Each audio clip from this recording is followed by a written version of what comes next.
On today's on .NET show, we're going to be talking with Jared Parsons about C# 9. We're going to be talking about records. They let you write so much less code. If that's interesting to you, stick around.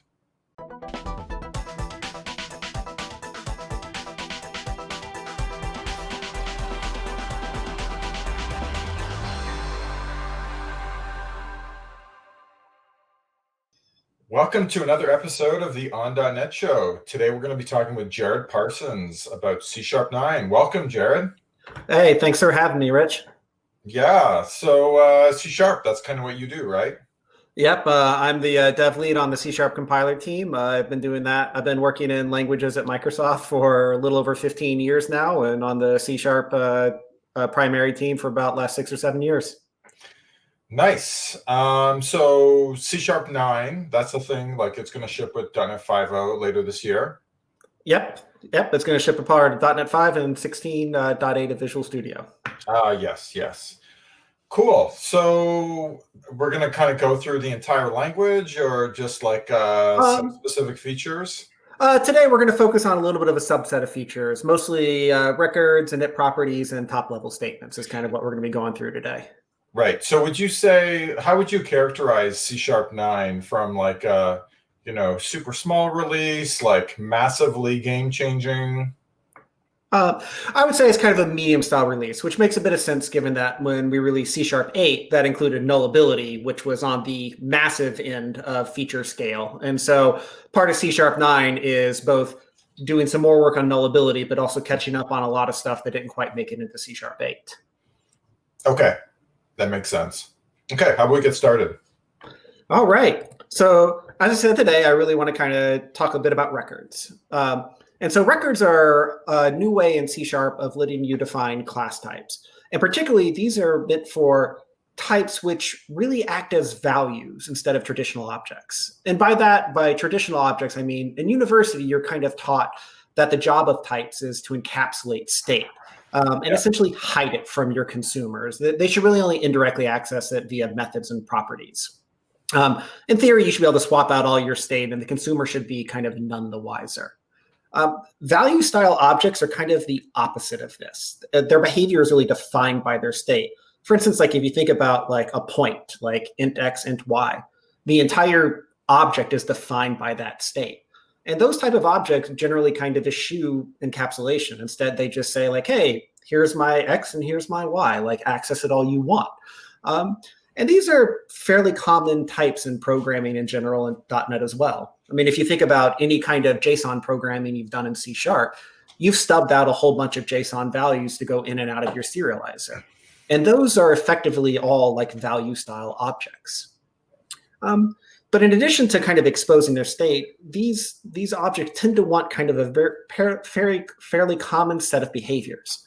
They want to have equality, so the ability to appoint 2 points with the same x and y, so like they should be equal.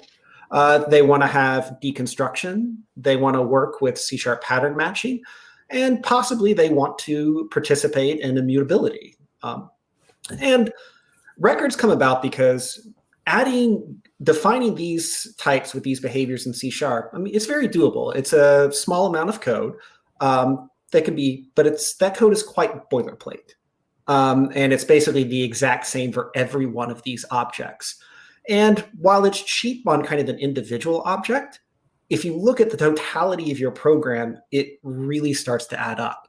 Like if you think of an ASP.NET application, you're using a lot of these value style objects in all of your JSON definitions, your REST APIs, your EF models, a lot of the helper types you use for your Razor views.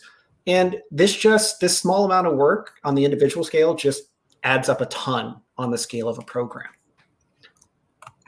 And I think kind of the best way to demonstrate like the power they provide is kind of start building up a sample from the point of view of a C# 8 developer and kind of getting a sense of the work involved to make this happen.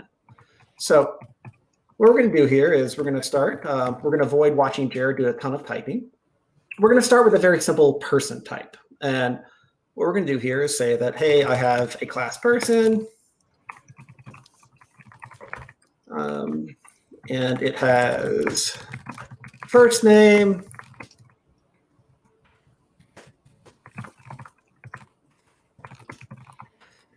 and a last name. And this is essentially kind of your minimal definition of a person. And this is what people really want to express at their core about the object. It has a first name and it has a last name. But then if you kind of look at the typical use cases, people want to be able to construct a person. They want to say like, hey, I want to create a person, Jared Parsons, or I want to create a person, Rich Lander. They also want these types to work well in serialization. I want to be able to pass my object through the serializer, get the JSON out. Then I want to be able to pass that JSON back through the serializer and know that these two person objects, they're equal. They represent the same set of data. And this should remain true even through the act of serialization and deserialization. And a lot of times when you start getting kind of newer C# and you start looking at like C# 7 where we added tuples or C# 8 where we added pattern matching, you want to start to be able to decompose these objects and deconstruct them and essentially pull this first name and last name out of the object and just treat them as individual fields. You also want to be able to seeing these squigglies, by the way. Oh, it's because we haven't enabled this behavior yet. This is the work that we have to do in C# 8. We're starting here with, here's the values that this is what I want to type. This is this person object is the core of what I wanted to express. I just have a first name and a last name. And here are all the things I want to do with that object, but it all comes with a price. And so like, for instance, the first set of squigglies is we have to get the constructor working. And so in order to do that, we're going to have to... Oh, I see now. We have to basically define a person object, string first name, string last name. This is all, we've all written this code I don't know how many times in our lives.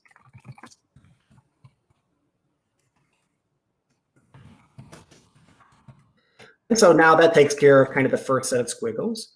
And then the second set of squiggles, we basically have to now tell our object, okay, we want to participate in deconstruction. We want to work in all these pattern matchings. And so we essentially have to define the opposite of a constructor, a deconstructor. And we get to watch Jared do a bunch of typos.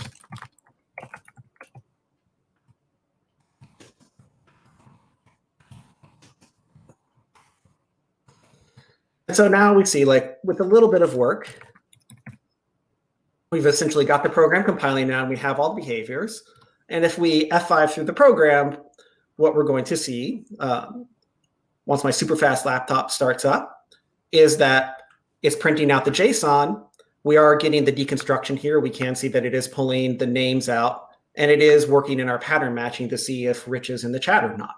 However, you'll see up here that P1 and P2 equality is false. It means we are not getting the equality we wanted out of this example. And that's because we haven't even added equality to this system yet. And to spare everyone the tedium of watching me type equality, we're just going to paste that in here. And so that is adding the operator equals, the various equal methods, the hash codes, and then going and adding the equitable interface. And as you can see, like, so now if we run the sample again, what we're going to see is now equality is working, we're getting deconstruction, the pattern matching is working, and we essentially have this functional type now. But the cost of this type, if you look, it's about 35 lines of just basic boilerplate code that really only has one way to be written correctly. And it's kind of tedious code, and it's really kind of even error prone on a scale. For instance, if I come back later and add new fields to this type, I have to go and update every single one of these methods in order to keep this to be a consistent, correct definition. And this is where records really come in and start shining. They recognize that we define so many types like this in our program. And if we don't, the reason we often don't define these types is because we get lazy and we're like, well, I can skip equality because I'm not really using it today. Or maybe I'm going to skip deconstruction because I just don't want to code it out. But with records, I can basically take this entire like 40-line definition and I can replace it with record person.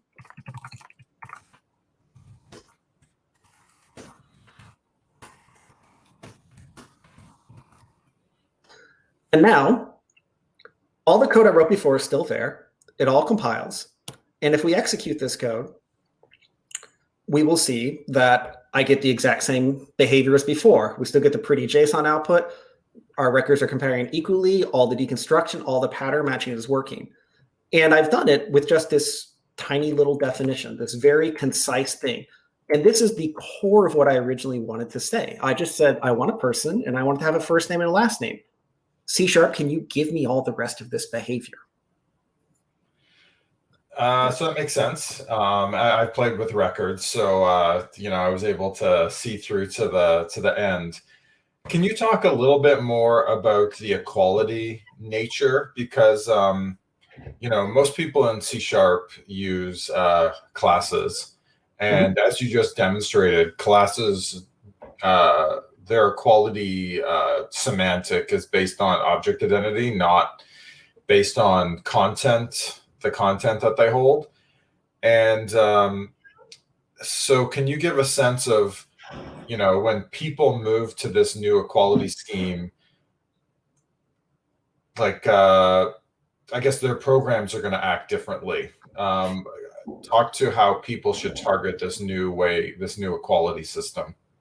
So this equality system is really essentially embracing the idea that the types that we want to use as records really represent values. They represent essentially something closer to structs than classes in a lot of ways, because you're not saying that essentially the identity of an object is not the instance. The identity of a record is really saying, are all the values in my record equal? And so that's very similar if you kind of want to take the mentality of structs, where by default, structs essentially do field by field comparisons. And this is what you get with records, is we're saying, hey, these are just a collection of values that we're attaching a very common set of behaviors to. And one of those is equality. Right. So this records very much kind of blur the lines between classes and structs. Like when people think about classes and structs today, they either talk about passing by value as opposed to by reference, or they talk about stack allocation versus heap allocation. They actually mostly don't talk about this equality issue, probably because it's just taken for granted. I guess, like, how do you see people talking about records within that continuum? I guess maybe just as you just said. Yes, it's just embracing that these, when you are right that they do sometimes blur the line between, is this kind of more like a struct or is this more like a class? And equality is a place where it is much more like a struct. It's very much saying that the identity, the actual identity, the allocated object, like, doesn't really matter. The identity, what makes two records equal is basically, are their constituent parts equal? And that's why they default to the struct-based equality mechanisms. Okay. So I don't know what you were wanting to talk about next, but the thing that I was curious about was the immutability aspects of records. Yes. So one of the beauty parts of this is generally immutability in C# is something that you kind of have to pay for. C# is largely a mutable by default language, where we have certain constructs where you can opt into immutability if you want. For instance, like read-only structs, read-only fields, and what have you. Records is one place, though, where immutability is the default, especially when you use positional style records, as I've done here. So you'll notice that if I come up here and I attempt to basically change the last name to another one, you're going to see an error, because this property does not have an accessible setter, and so I cannot set it. However, records also provide, like, when you're dealing with immutable objects, you do want to change fields, you do want to change states, but the way this is done with immutable objects is you create copies of objects and essentially change the state that matters to you in that new copy. And in C#9, we allow you to do that with a thing. Records come with a thing called withers. And so I could essentially change the value of last name by saying, like, I want to have P1 with the last name be, oh, that's my wife's last name.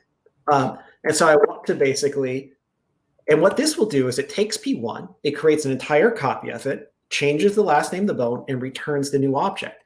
And you'll see that this construct here looks a lot like object initializers, which is very familiar with C# programmers. And that's because it's the exact same construct. Like anything you can do, the types of operations you can do in an object initializer, you can do here. If I misspelled my name, as I want to do.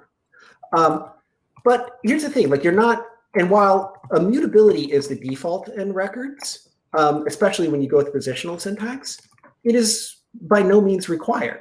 If you were someone who was like, I understand immutability has benefits, I've read a lot about it, but it's just not for me. I'm really much more comfortable with having my record types be mutable. That's completely fine. You can add that in very easily by just saying,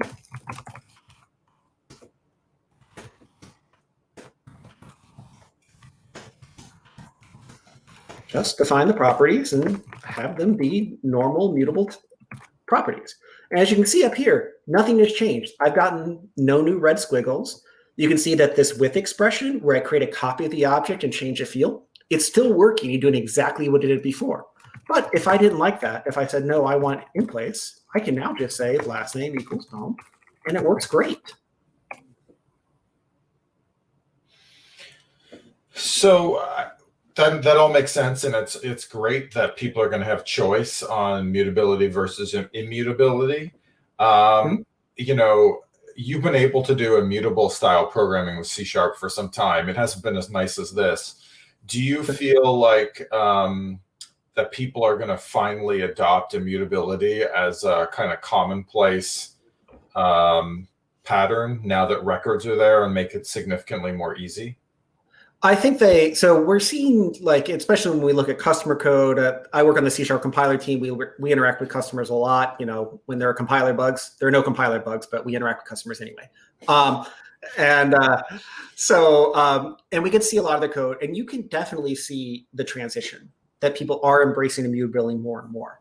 And I think records will help with that because they make it easy. But actually, that also kind of transitions to the next thing I want to talk about, which is init-only properties. So just like if you look back in the history of C#, when we do big features like records, it's usually composed of several other smaller features. Like if you go back to link was composed of anonymous types, lambda expressions, and extension methods. One of the features that makes records work is what we call init properties. Yeah. So init properties are this idea that up until now, if you wanted immutability, there was a price. So if you wanted to, for instance, like let's go back to kind of the typical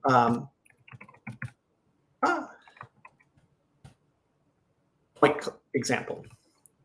So if you wanted to define an immutable type in C#8, you would define a point type like this, where you would say like, hey, I have a point, it has an int, an x, and a y, and I have a constructor. And the way I make it immutable is I basically have getters with no setters. And this works fine. This is just a completely acceptable way to find immutable types in C#. But it does have a limitation, because it means now, if I want to use this point, like I'm actually now like limited in how I construct it. I, for instance, can't say new point x equals 42, y equals 13.